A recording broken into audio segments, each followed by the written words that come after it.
passwords and all of your keys, right? Yeah. So I've got this big bulky key ring that I have to carry with me everywhere. It's got the key to my house, my office key, my car door key. I've also got a lot of different passwords that I have to remember on a daily basis as well. I've got the password to my social media accounts, my email accounts, my bank accounts, so many that I've had to write them all on this piece of paper. Right, so at Everykey, we want to get rid of all of this broken and outdated access control technology and replace it with something better. So introducing the world's first universal smart key called Everykey. When Everykey is close to your phone, your laptop, your tablet, the door to your house, your car, your office, your bike lock, or anything else that requires a password or key, it unlocks that thing and then locks it back down when you walk away. It also logs you into all your website accounts too, social media accounts, email accounts, bank accounts, and anything else that you normally log into. So just have this one single smart key, and it's the one key for everything. Welcome to the future. This man went to a magic shop and scared me. At the time for this, I guess, welcome to the Fortify Data podcast. Joined yet again with Chris Wentz.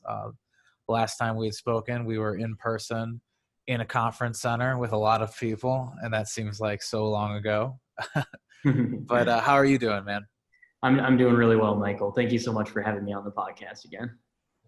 Yeah, absolutely. So I wanted to give you one more not last minute interview. You know, for those of you who haven't seen the first one or listened to the first one, I literally grabbed him aside in the middle of a conference. He had a booth, he had his people, and I said, I just need like 10 minutes of your time. So since then, I have an Everykey. I have used it. It's interesting, the utility of it. I guess I use it in a lot of ways that I guess I didn't assume, because I'm not using it necessarily as a key as much as I am as a failsafe. But definitely an interesting gadget. Since then, there's been a couple other gadgets that have come by that have kind of offered similar things, and I still find it interesting that your platform is a little bit more contained. But I guess just to recap everyone else, how do you define Everykey? Like if somebody says, what is Everykey about? What is the device? How do you typically sell it? Sure. So, I mean, our vision here is really to build the world's best universal smart key. We want to replace all of your passwords and all of your keys with this one single Bluetooth device. This is Everykey. When this is close to your phone, your laptop, your tablet, the door to your house, your car door, your bike lock, anything that would require a password or a key to unlock, Everykey unlocks it for you, locks it back down when you walk away, and gets into all your different website and app accounts, everything from a social media account to an email account to a bank account and more, really anything that you would log in with the username and password for. So what we really look at ourselves as sort of the intersection of password managers and smart keys, and fully wireless as well. Right, great. And I know that you can buy your you could buy it at Best Buy, because I know that that's kind of the code I use. Where else are we seeing Everykey right now? Yeah, we're in Best Buy, we're in Office Depot, Office Max, Touch of Modern, Newegg, Micro Center, a few other retail stores that we'll be launching in pretty soon here. Everykey.com, really, actually, that's still our number one sales channel. Just go to our website and you can purchase it. We'll ship one to you. Right now, we're on back order. We actually sold a little bit more than we were expecting a couple months ago. You know, good and bad, of course. It's good to be selling more product than you expected to, but it's also not great to be on back order. It does create a, you sell a product to somebody, you charge their credit card for it, and then if you don't ship it for another month or two, sometimes that can create a little bit of backlash, and not fun for anybody, not fun for the customer, not fun for us. But if you order an Everykey today, we are getting new inventory very soon, so you'll be shipped to within the next couple of weeks here. Very good data. I guess, have you guys been affected by supply chain issues due to COVID? We have, yeah. We had a bunch of lithium polymer batteries that were just sitting in the LAX airport waiting for customs to inspect them for like 2 months. It was absolutely ridiculous. Usually that kind of stuff clears customs, super quick, like within hours or days. But yeah, things are sitting in customs for months now. We have certain suppliers that have extended their lead times quite a bit. So it's kind of a great time to consider the idea of Everykey no longer being a hardware device. We're actually looking at a model where your phone could be an Everykey key, and now your phone would unlock your computer and all your different website accounts and all your different locks as well. So that's something that's on the horizon for us right now, because being a hardware company kind of sucks. There's a lot of a lot of difficulties with hardware. Both it's expensive to build hardware. Anytime that we buy raw materials, it's a very expensive endeavor. Much harder to find funding for a hardware company. VCs are much more interested in software companies, of course. That's very true. And a software startup speaking the sorry song of Cisco and Palo Alto recently, because they've both had horrendous shipping delays because of being a hardware client. Now, you guys are still very much a startup, right? You still consider yourself to be a startup. You guys just won. Yeah. You just won an award, Best of Tech Awards. Now, was that for being a startup, or is that just any company? I think it's any company. Yeah, I think it wasn't a startup thing. That's why I was surprised that kind of an underdog just went in, grabbed it, and walked away. Yeah. That was cool. And what surprised me even more, we won in the, I think they called it the commercial space, or kind of the enterprise space. We launched Everykey as a product for consumers and for small businesses. To win best tech product in the enterprise space, I think that kind of reaffirms a lot of what we've believed here, which is that Everykey could be this great product for large enterprises. We haven't even really fully, we've barely scratched the surface when it comes to our enterprise sales. So lots of opportunities there, and it's good to see that verified with this award. Yeah, I think that it has. I think it holds a lot of utility. Now, as far as adoption, have you seen? Because obviously we're considered Cleveland, which is kind of Midwest. Although I have a hard time viewing us as Midwest. I view us almost more East. But do you see that adoption in the coasts more so than in the Midwest? I guess who do you see buying it? Yeah, we do see more sales in Ohio is definitely a hotbed. I think just by the nature of us starting in Ohio, we do have a lot of customers in the Cleveland area. But California definitely trumps Ohio when it comes to our sales. But we really sell all over the world as well, right? Only 50% of our 50% of our sales are to the U.S. and 50% are international. So we've got great markets in Canada and Japan and almost every European country, and China, and all over Asia. So we're doing a great job of selling all over the world. But here in the U.S., it is a little bit more focused on California. Good hotbed in New York City as well. Yeah, I kind of figured that the coasts would be quicker to adopt this just based on their general temperament towards technology. So what are your biggest challenges then? You guys are selling, aside from shipping delays, like you guys are starting up. How would you define the place you're at as a business, and how do you get to the next level? Yeah, so I guess when we first launched this company, launched it as this consumer product that also sells to small businesses. Biggest challenge right now would be getting in front of more large enterprises. The large enterprises have this problem of password and key management more so than anybody in the world. There was over $2 trillion lost last year due to data breaches that were caused by poor password management. And the large majority of that was lost through data breaches of large enterprises. So I think that this is a product that makes a lot of sense in the large enterprise. Larger enterprises are a little bit more hesitant to work with startup companies right now. During COVID, everybody became a lot more conservative. A lot of relationships with smaller companies were reconsidered, let's say. So that has been tough for us.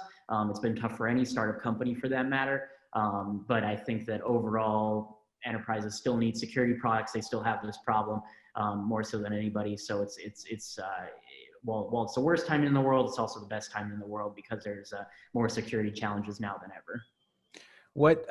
Are there any specific hesitations that they voice to you when you're pitching enterprise companies? Most of it has just been around the capabilities of the product as it stands today. It's built as a consumer product. It works great in a consumer setting, but we don't yet have the very simple feature that enterprises need, which is the ability to manage all of their employees' Everykeys, right? An enterprise would need to be able to onboard and offboard employees very, very seamlessly. They would have to have some level of control over their employees Everykeys, and we simply don't offer that yet because it wasn't a feature that was necessary to launch into the consumer market or the small business market. But it's something that's on our roadmap, something that we're working on now. When do you suppose that next generation of Everykey is going to be released?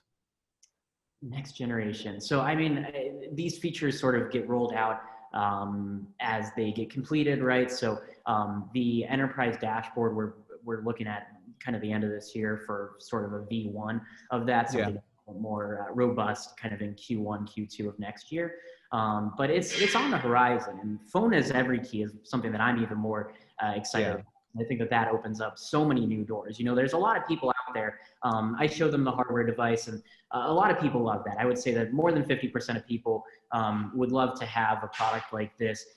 We offer this little keyring accessory as well, so you can put it onto a keyring.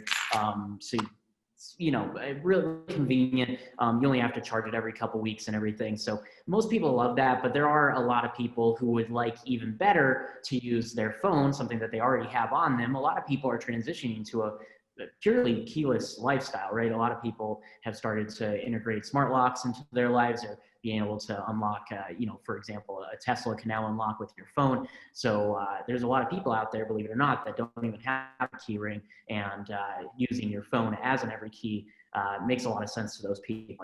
And I'm becoming one of them. I've only got 2 keys left on my keyring, and getting close to replacing those as well. So having a phone app that would act as an Everykey is really appealing to me and to a lot of other people.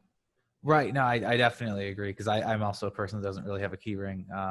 And then everything else, like my car fob, is kind of bulky as it is. But I guess when you look at transitioning something from a hardware only to also potentially a software version, what are you losing? Do you lose anything, or does the phone already have all the hardware native to it that Everykey needs?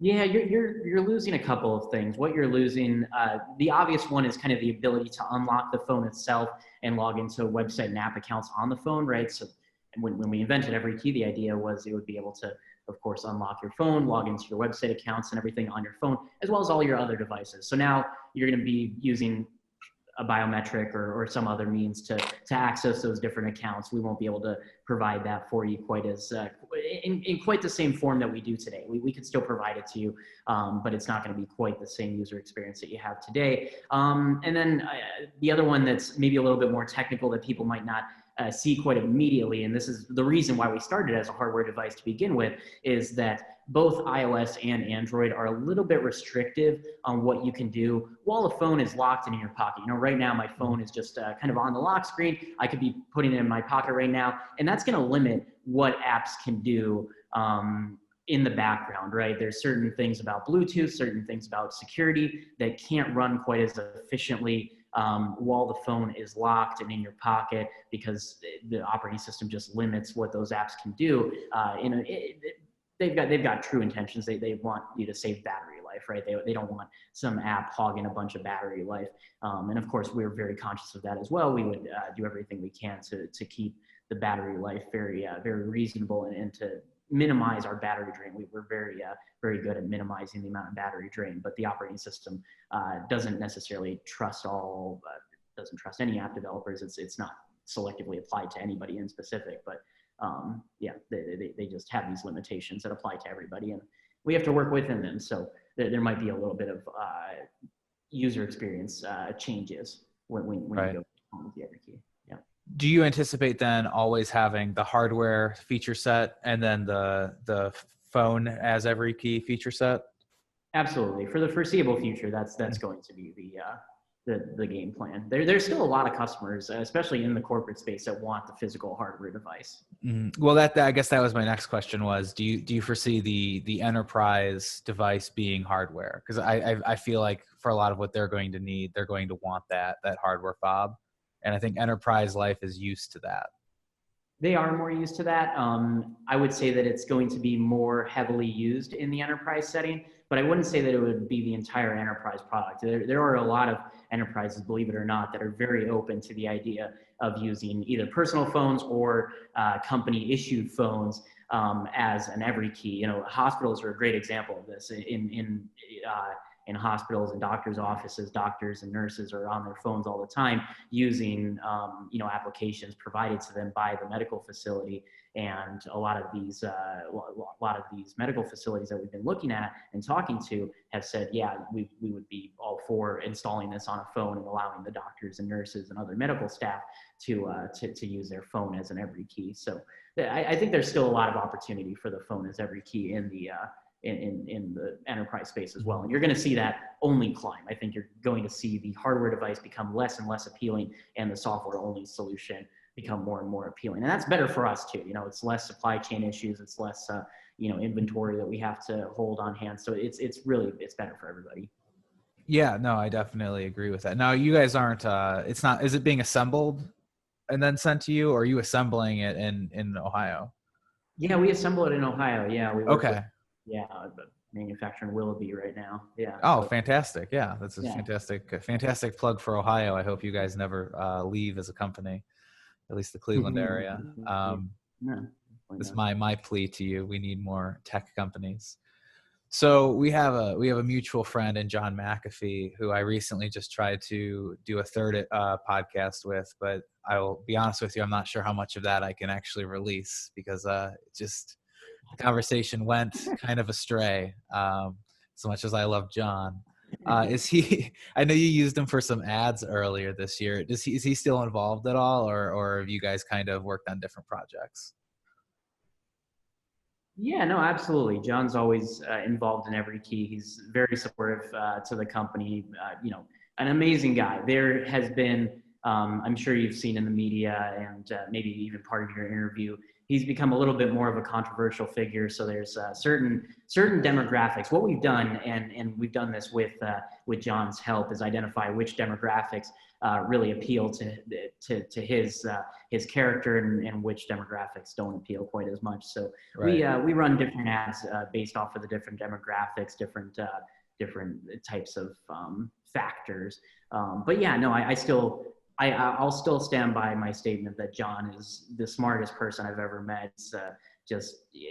Most of us are down here. He's up here just on the way that he thinks, the way that his brain functions. It's really interesting. And he definitely comes across very differently when you're doing business with him and when you're kind of walking through some of the challenges that you have and finding solutions to those versus how he presents in the media publicly, right? He kind of comes across a certain way in the media that might turn some people off, but when you're talking to him privately and when you're solving challenges together, he's just invaluable to you.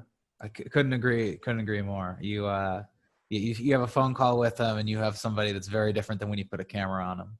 Yeah. Which is good. I mean, it's what he's building. It's his own brand, if you will. Yeah. But he's gotten far into crypto. That's primarily what we talk about. But it's always good to see kind of that meeting of the minds. I actually heard a rumor about when you guys were filming those commercials that he just did all of them in one shot. He didn't have to do any retakes. Yeah. There was just one of those. One part where he screwed up something just slightly, and he turned it into a really crafty joke that we probably should have put in some kind of like outtakes reel. So he was just.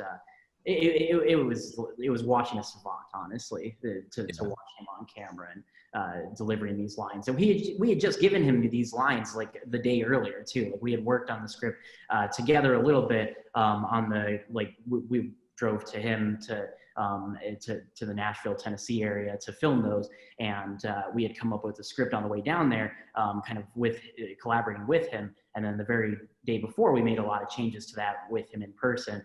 And he only had one day to really kind of learn all those lines flawlessly over a course of we're probably shooting for 14 hours that day. So it was a lot of different takes. And it's very his wealth of skills is ever impressive. Yeah. I guess that also leads me into, so I had a lot of feedback, a lot of comments when we did the first podcast from the audio version.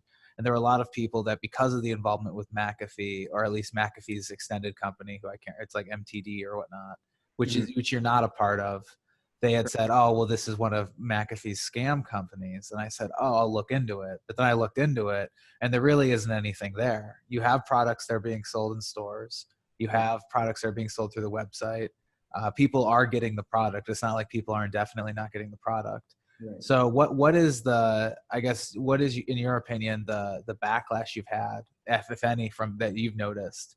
And is it still a problem? Because all the articles I've seen were from years ago. It seems like a non-issue now. Yeah, we had some backlash when we originally, a quick kind of history lesson of our company. We launched on Kickstarter and Indiegogo, did some crowdfunding campaigns. When you go on a crowdfunding campaign, if you're not familiar with crowdfunding, the way that it works is that you essentially you make your best efforts to deliver product in the future, and you give so I'm doing a bad job of explaining this. You take people's pre-orders, essentially, right? People pre-order your product with the expectation that they'll receive it in the future, and you give them an estimated delivery date of when they'll receive it. And in our case, we had some pretty aggressive estimated delivery dates that we unfortunately did not meet. And that created a little bit of a lot of backlash. There were a lot of customers that felt let down. There were a lot of customers that felt, hey, I was supposed to get my Everykey, over a month ago. What's happening? Over 2 months ago now, what's happening? Over 3 months ago, what's happening? And we didn't do the best job as a company communicating with these backers. We were having a lot of development issues with our software at the time. And fortunately, all of that's in the past. Fortunately, we were able to ship to all those customers. Some of them still probably hate us because we took too long to ship to them, but most of them have turned into really happy, really loyal customers that, I can't even count the number of times that I've heard it was worth the wait, right? So many people were like, I've received some real crappy products on crowdfunding, possibly because they were rushed. Yeah. We didn't do that with Everykey. We didn't rush it out the door. We really wanted to make sure that this was a solid, awesome product before we got it out to the masses. And, for better or for worse, that's a strategy that we took. It definitely wasn't great for the company's reputation early on, but I think long-term, it's going to prove to have been the correct tactic. I think there were a lot of things we could have done differently, though. We could have been better on our communication with our backers to help them understand where we were in the process, to help them understand the challenges that were in front of us. But yeah, at this point, you can buy an Everykey, at a retail store. You can buy an Everykey on our website, and it's on back order right now. But you'll literally get it within weeks. And there's thousands of people, tens of thousands, hundreds of thousands of people using the product. So it's pretty proven out at this point. Yeah, and I appreciate you addressing it with me, because it was one of those things where they're like, well, this is an illegitimate company, was the email argument I got with one of our listeners, whom I still love. But it was one of those things where I'm like, well, where is the okay, but where is it? And as somebody that backs board games on Kickstarter against their better judgment very frequently, I don't know a single game I've backed that I've gotten with even a year of the estimated finish date. So that was the one complaint I saw. And then I saw the weird line drawn to McAfee, and I'm like, how is his other business, you can't address his whacked coins problems on Everykey. You know what I mean? Right. Yeah. And at the end of the day, I mean, John started the largest cybersecurity company out there. McAfee antivirus, of course, just synonymous with cybersecurity. It really was the catalyst to create a cybersecurity movement within consumers and for businesses. Before John, nobody even knew that your computer could catch a virus. So I think that sometimes he gets a lot of flack, but we got to remember that this is one of the greatest people of our generation, somebody that really started a company that really, kicked off an industry. Yeah, no, 100%. I support both you guys. I just thought it was surprising that's the. I'm not surprised by people going after John, because he's too big and he says too many things. Yeah. But I'm surprised by the people that are lumping you in with some of the other things, because it was just not the response I'm typically used to getting. And I'll defend you until the end of time, because it's one of those things where it's like, if it's a product you could physically get now, and you haven't you don't have some sort of return that you need or something like that, it's a non-issue to me. Yeah. Right. I think that when you sign onto a Kickstarter, you acknowledge that you are backing this and that you might get a reward. that you should get a reward, but that's not really the context of why it's turned into a pre-order system, but that's not what its original intent was. Yeah. Yep. So it's just one of those things that like I spent way too much time trying to find the faulty part, trying to be like, well, what's the problem? And then it just turned out people are the problem. Right. Yeah. Well, you're using one yourself, proofs in the problem. Right. Well, that's exactly it. I'm like, yeah, I have it. Yeah. It does the thing it says it's going to do. Yep. Absolutely. Yeah. And so the last thing I wanted to kind of touch on is, have you heard of a device called Flipper? It is, I think it's like just flipper.io, but it was another thing I've kickstarted recently. Okay. And it's more of a pen testing tool, but it also has some key logging features. It could be a Bitcoin wallet, things like that. But it also has an antenna on it that could be used for brute forcing, like WPA, encryption, things like that, things that you definitely can't do in a Starbucks. Yeah. But I thought it was interesting because I'm guessing that the underlying hardware is pretty similar. And my question to you was, how easy is it to kind of get your hands on a lot of this equipment? And would you consider adding pen testing elements to your device? Sure. So our hardware is not unique by any sense of the word, right? We simply have a Bluetooth module strapped to a microprocessor with a battery and some LEDs. It's pretty in a button and a few other electrical components in there. But we're using off-the-shelf Bluetooth hardware. Really, all of our intellectual property, all of our secret sauce is in the software, right? We've created this amazing software that's able to have one Bluetooth device talk to an unlimited number of Bluetooth devices that are nearby. Your Everykey can talk to your computer and your phone at the same time. They talk very quickly too. Bluetooth connections can typically take 3 seconds, 10 seconds, 15 seconds to establish. They're not very reliable typically, but with Everykey, we just created this super reliable, super fast one-to-many system for Bluetooth connections, and this could really apply to any protocol. So all of our secret sauce is really in the software. We could certainly add things like penetration testing and anything like that.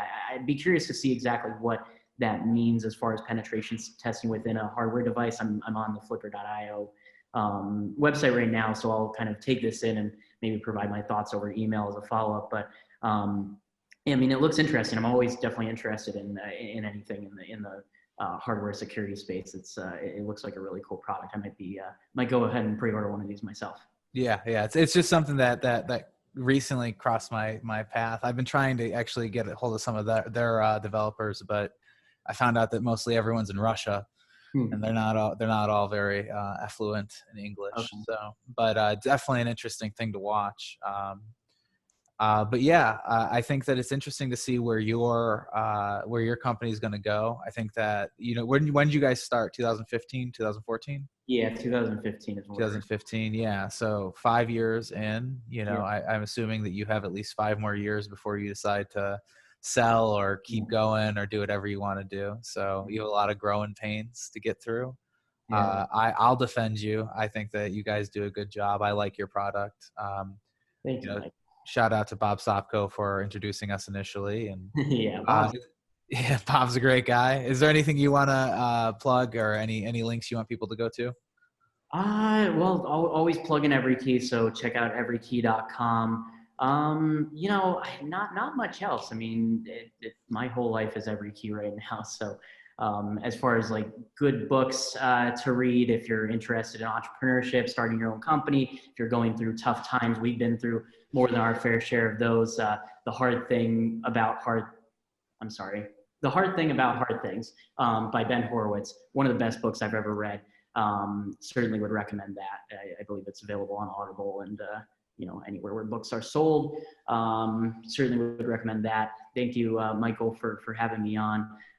As you said, we've been at this for 5 years now. It definitely feels, everything feels like it should happen faster. I think that's kind of the number one rule within a startup company. But we're doing a good job here and continuing to grow as a company. And I think it was Steve Jobs that said it takes 10 years to build an overnight success, and that definitely feels like the case here. But we're continuing to chug away, and things are going well for us though. We've got a lot of great things on on the roadmap, all kinds of great things in the pipeline, and selling tons of product and changing people's lives. That's what really matters.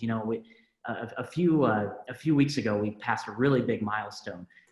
We now have people using Everykey over 5 million times per day. So 5 million times per day, somebody logs into a device or logs into a website or what have you. They use a device in some way. And that's just, I don't know, if I take a step back and I look at like 5 years ago when I started the company, would I have people using this product millions of times per day?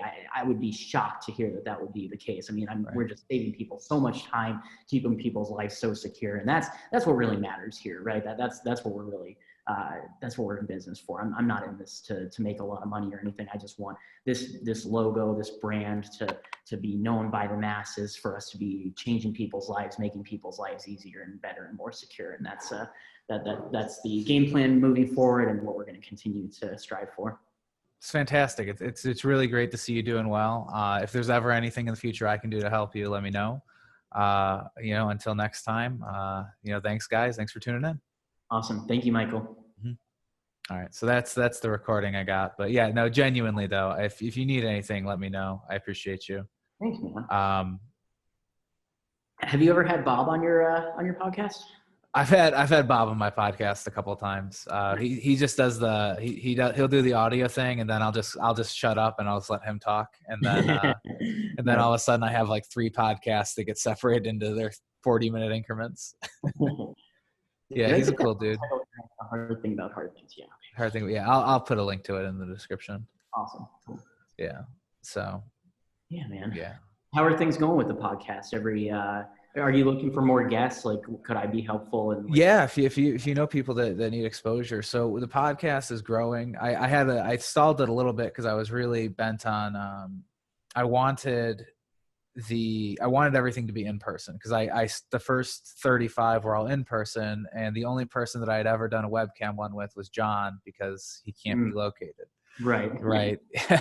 And that was the only concession I made, and so I stalled a little bit, but then I ended up getting a lot of funding through Manning Publications, which is just a book publisher. And they're like, we would like you specifically to interview a bunch of our book guests, but then also people, so it doesn't look like we just bought you, which is kind of what they did in a way. They certainly bought a lot of my loyalty for the time being. Yeah. But they basically, I need to get the night like 20 non-them guests, and then peppering it in, but they're paying for 30 episodes. Nice. So yeah, I mean, that's always good. My first set was Western Digital money. Okay. So as long as people kind of want me to do it, it's the metrics for like episodes are real weird. Like one episode will get like 50,000 downloads on Spotify, and then the next one will get like 100, and the next it's not based on guests. It's just like, I think it's like timing, release, whatever. But most of the, like Manning basically said, send me your metrics, and they were like, yeah, we're happy with this. We're gonna send a bunch of book codes, stuff like that. Have you noticed any patterns? Like I really geek out over things like figuring out what time of day people are most likely to buy an Everykey, what days of week. Like if I send an email to an investor, what time of day and day of week is Yeah. So Thursdays at 3 p.m. is when the podcasts do the best, which is I think what I'm going to switch to. Okay. But I was doing it just whenever, just to see. But yeah, Thursdays at like 3 p.m. everyone's at work but not working. Thursday, 3 p.m. Okay. Yeah, that's been like every episode that's just shot up. I mean, I had one with a guy that worked at Overdrive and then moved to Amazon, and he's a cool guy, but he's not like a name. And his podcast did better than like trying to think who I had. That was I had like JJ DiGeronimo, who does a lot with like she does public speaking like across the United States. Yeah. I know. And she her podcast didn't do nearly as well, and I thought she had like an actual like base. So it's much less about it's just timing everything right. I think that with like cybersecurity doing what it's doing, it's interesting. I think that what I'll end up angling is writing another book, but for Manning Publications, and then just have them also sponsor the podcast longer. See how that goes, and then as long as there's interest, I'll do it. Yeah, well, that's awesome. I mean, I'm glad to hear that you're getting sponsors and everything. That's yeah. cool. Yeah. Well, it was funny. Cause I originally, I didn't do it until Western Digital was like, hey, we have like all this marketing money. And I'm like, well, I wanted to start a podcast, so we'll float that in. But it's kind of taken a life of its own. I found much more success pushing the links off and like weird, like pseudo social media, like minds.com, and like I upload all the podcasts to something called Library, but it's just LBRY, and it's a Bitcoin based community. And there's a lot, it's a lot of like real weird, like alt left and alt right stuff. Like there's nobody that has a moderate opinion, but the communities, seem to be much more apt to listen in. Unfortunately, the side note of that is people emailing me and stuff telling me the earth is flat.